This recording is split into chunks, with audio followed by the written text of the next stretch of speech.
Podcast Spainsafe, plataforma de referencia de la inversión sostenible en España.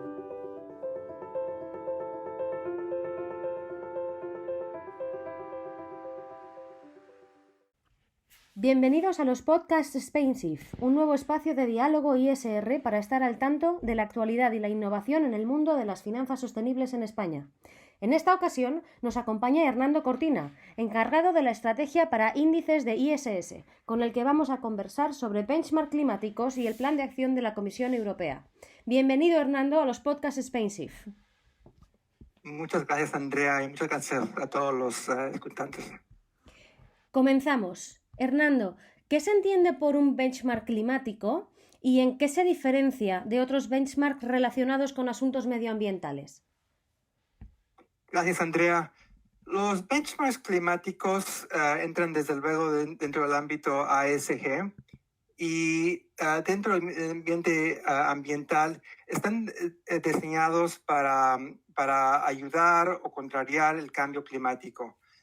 Este es un enfoque global, un enfoque en gases de efecto invernadero y pueden ser diferentes a, por ejemplo, benchmarks orientados a agua limpia o a energía renovable puramente o a biodiversidad, otros temas dentro del ámbito ambiental.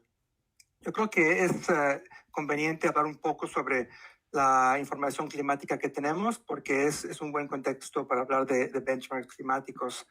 Sabemos, por ejemplo, que el año 2019 ha sido el segundo año más cálido desde que aparecen medidas modernas en 1880, así que estamos ya a 1 grado arriba de temperatura del promedio de 1950 a 1980, 1 grado. La década que acaba de terminar, los años 2010 a 2020, ha sido la década más cálida en la historia. Y si uno mira, por ejemplo, las temperaturas promedio por década de los años 60, 70, 80, 90, parece una escalera que va subiendo. Así que ha sido un aumento en temperatura constante.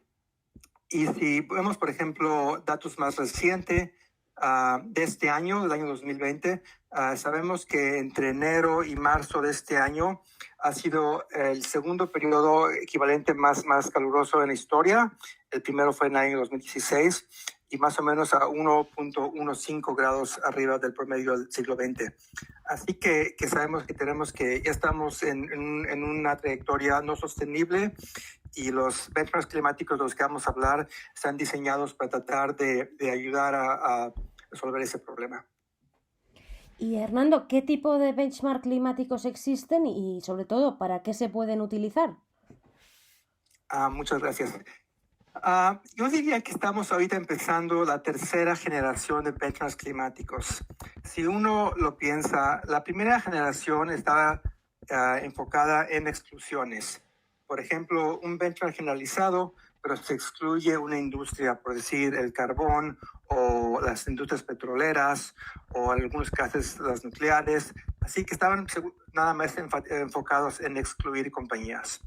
La segunda generación de benchmarks incorporó datos más detallados, por ejemplo, emisiones directas de gases de efecto invernadero.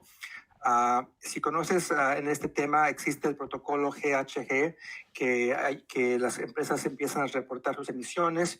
Y ya existen 3 tipos de alcances, lo que llamamos alcance 1, alcance 2 y alcance 3, que son emisiones directas de las empresas, emisiones por compra de electricidad y emisiones indirectas de los productos que producen las empresas.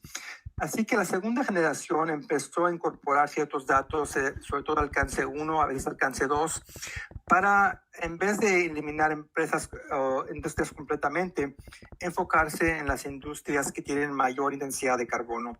Esa fue la segunda generación de benchmarks climáticos en que, por ejemplo, se decide, vamos a eliminar las compañías con mayor intensidad dentro de cada industria o tal vez en algunas industrias. Y la tercera generación de benchmarks climáticos, que es la que vamos a conversar hoy, que viene de la regulación europea, es más sofisticado y solo incorpora emisiones, pero adicionalmente incorpora objetivos de decarbonización que son compatibles con el Tratado de París del 2016. Y es una nueva generación de benchmarks y la idea es que son más ambiciosas y la otra idea de estos benchmarks es que son generales del mercado, no son enfocados en una sola industria. Así que el objetivo es reemplazar los benchmarks tradicionales que todo el mundo conoce, que incorporan a Europa o la zona euro o el mundo, con estos benchmarks que van a estar alineados con el Tratado de París y que van a resultar en mayores reducciones de carbono. El segundo objetivo es no solo producir portafolios que tengan menos intensidad de carbono, pero incentivar a las empresas a reducir su carbono, a adoptar estrategias y objetivos de reducción de carbono y incentivar a los inversionistas a actuar y votar con respecto a sus empresas a reducir su carbono. Qué importante es conocer el historial de los benchmarks climáticos y, sobre todo, conocer de dónde venimos para entender a dónde vamos en el camino de la neutralidad climática. En todo este momento de popularidad de los benchmarks sostenibles, ¿cuál dirías que es el papel de ISS respecto a los índices climáticos como proveedor de servicios en la inversión sostenible? Muchas gracias, Andrea. Nuestro papel, y es un papel que es muy importante para poder crear estos índices, es de tener la información, los datos para crear los benchmarks. Se necesitan datos de alta calidad, con metodologías consistentes y que puedan cubrir no solo un país o un continente, pero que sean globales en su cobertura. Así que dentro de ISS-ESG tenemos un equipo totalmente enfocado en datos climáticos y cubrimos cerca de 20 a 25 mil emisoras de títulos globalmente.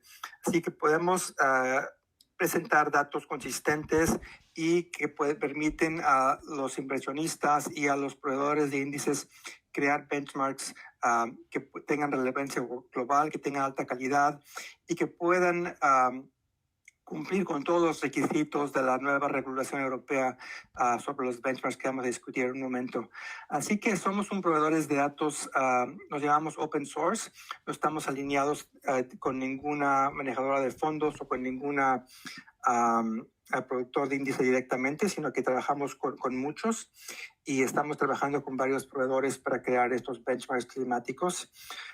En febrero anunciamos nuestro primer producto con la compañía Solactive y creamos una familia de benchmarks climáticos.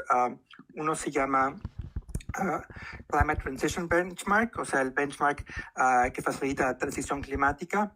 Y el segundo es el Paris Aligned Benchmark, o PAB, que está alineado con el Tratado de París de 2016.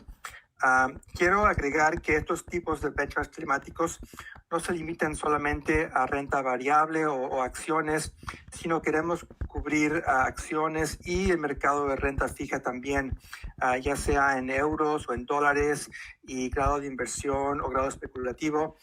Creemos que todos los inversionistas, ya sea renta fija o renta variable, pueden y deben en tiempo aplicar estrategias que incorporan el cambio climático en sus inversiones. Gracias, Hernando. Parece que crece rápidamente la complejidad de la oferta de soluciones de datos en sostenibilidad y es muy importante estar actualizado al respecto. Y hablando de estar actualizado, en 2019 el Grupo Técnico de Expertos en Finanzas Sostenibles de la Comisión Europea lanzó como parte del Plan de Acción en Finanzas Sostenibles el informe y la guía de uso sobre dos nuevos benchmarks climáticos, el de transición y el de alineación con el Acuerdo de París. ¿Qué novedades en términos de ambición aporta esto? Muchas gracias. Sí, eso es un tema que he estado personalmente muy enfocado los últimos 6 a 9 meses y es un tema muy importante. Aporta varias cosas. En primera instancia, aporta una definición general de lo que es un benchmark climático. en sus dos familias que mencionaste, transición y alineado con París. Eso agrega, en mi opinión, mucho valor al mercado porque tenemos una definición generalizada que puede ser utilizada por todos los inversionistas, por todas las manejadoras de fondos, por todos los índices y se harán comparables. Eso es muy importante.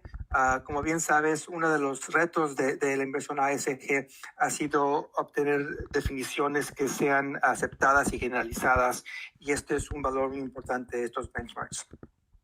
En segunda instancia, yo diría son benchmarks de tercera generación, son los benchmarks más sofisticados que existen en este momento en este ramo y tienen dos innovaciones importantes.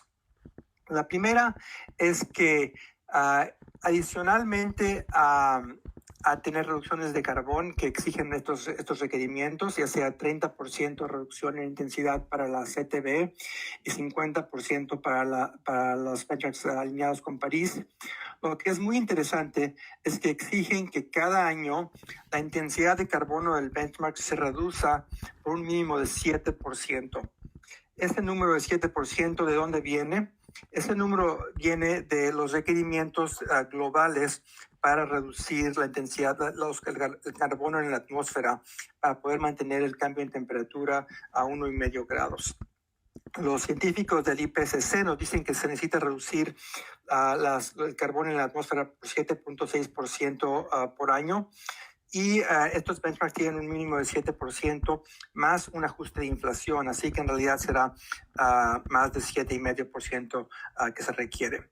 Esto es muy interesante, requiere una optimización cada año para poder reducir la huella de carbono de estos índices y permite al proveedor de índices optimizar, ya sea por medio de compañías que en sí están reduciendo su huella de carbono o compañías o optimizar por medio de los pesos de cada empresa para poder obtener esa reducción de 7% al año en carbono. Así que es una innovación muy importante, tener una optimización anual de carbono. Otra innovación importante de estos benchmarks climáticos es que requieren la incorporación de carbono de alcance 1, 2 y 3 dentro de un periodo de tiempo. Y eso también es muy importante porque todas las empresas, todas las industrias tienen que jugar un papel en este proceso. Y al incorporar las emisiones de alcance 3, se impactan a todas las industrias. Y la tercera cosa que yo diría es que no se pueden obtener estas reducciones en carbonos simplemente por subpesar industrias altamente enfocadas en carbono. Se tiene que hacer un benchmark que sea generalizado, que se comporte básicamente similarmente al mercado en general. Así que la idea otra vez es poder sustituir los grandes benchmarks que cubren todo el mundo con benchmark que sea alineado con estos objetivos y que incorpore el cambio climático. Muchas gracias, Hernando. Ha sido un placer contar con tus aportaciones en los podcasts SpainShift sobre índices de sostenibilidad. Recordamos que tanto el informe final como la guía de uso de los benchmarks climáticos de la Unión Europea están ya disponibles en la eurozona SpainShift, a donde se puede acceder desde www.spainshift.es. Por último, agradeceros por acompañarnos en los podcasts SpainShift. Hasta la próxima. Muchas gracias, Andrea, y gracias a todos. Podcast SpainShift, plataforma de referencia de la inversión sostenible en España.